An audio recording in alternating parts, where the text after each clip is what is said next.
Hi అండి. Welcome to Shreshta kitchen. ఈరోజు వీడియోలో అందరూ ఇష్టపడే గోంగూర పచ్చడిను చాలా రుచిగా సింపుల్గా ఎలా చేయవచ్చునో ఈ వీడియోలో చూసేద్దాం. అసలు ఈ గోంగూర పచ్చడిను ఇష్టపడిన తెలుగు వారంటూ ఉండరు. రుచి అంత బాగుంటుంది. అయితే ఇప్పుడు ఇది ఎలా చేయవచ్చునో చూసేద్దాం.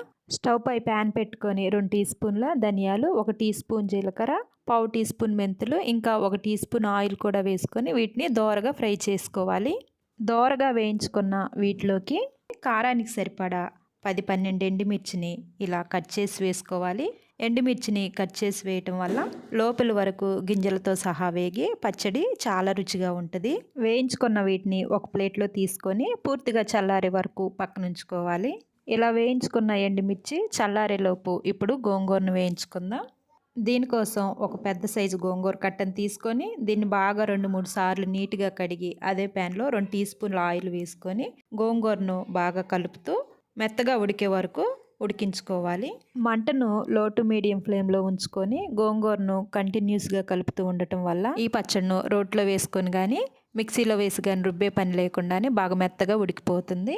గోంగూర ఇలా ఉడుకుతున్నప్పుడే మనం ముందే వేయించి పెట్టుకున్న ఎండుమిర్చిని మిక్సీ జార్లో వేసుకొని దీనిలోకి రుచికి సరిపడా సాల్టు, 4 వెల్లుల్లి రెబ్బలు వేసుకొని మెత్తగా గ్రైండ్ చేసుకోవాలి.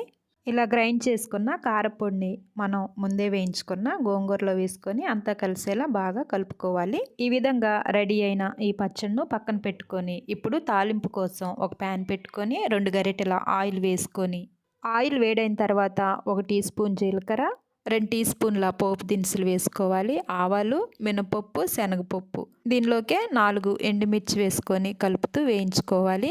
ఇవి లైట్గా వేగిన తర్వాత కొద్దిగా కరివేపాకు కూడా వేసుకొని దీనిలోకే 5-6 వెల్లుల్లి రెబ్బలను ఈ విధంగా దంచి వేసుకోవాలి. ఇవన్నీ బాగా వేగిన తర్వాత దీనిలోకి ముందే రెడీ చేసి పెట్టుకున్న గోంగూర పచ్చడిని వేసుకొని ఈ పచ్చడి తాలింపులో బాగా కలిసేలా కలుపుకోవాలి. అంతేనండి, చాలా సింపుల్గా చేసుకునే ఈ కమ్మని గోంగూర పచ్చడిను స్టోర్ చేసి పెట్టుకుంటే 1 వీక్ వరకు నిల్వ ఉంటుంది. చాలా సింపుల్గా చేసుకున్నాం కదా. ఈ కమ్మని గోంగూర పచ్చడిను వేడివేడి అన్నంతో తింటే తినాల్సిన దానికంటే 4 ముద్దలు ఎక్కువగానే తింటాము. అంత రుచిగా ఉంటుంది. ఈ పచ్చడిను మీరు కూడా మీ ఇంట్లో తప్పకుండా ట్రై చేయండి. వీడియో నచ్చితే లైక్ చేయండి, ఛానల్ను సబ్స్క్రైబ్ చేసుకోండి. Thanks for watching.